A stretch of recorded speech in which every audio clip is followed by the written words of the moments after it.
¿Por qué envías tu Espíritu Santo si Él no te pidió nada?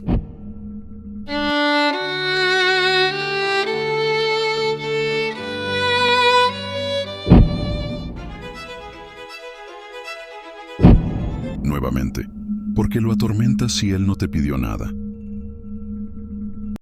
Lo sé. Solo que en esta ocasión estoy respondiendo la oración de los padres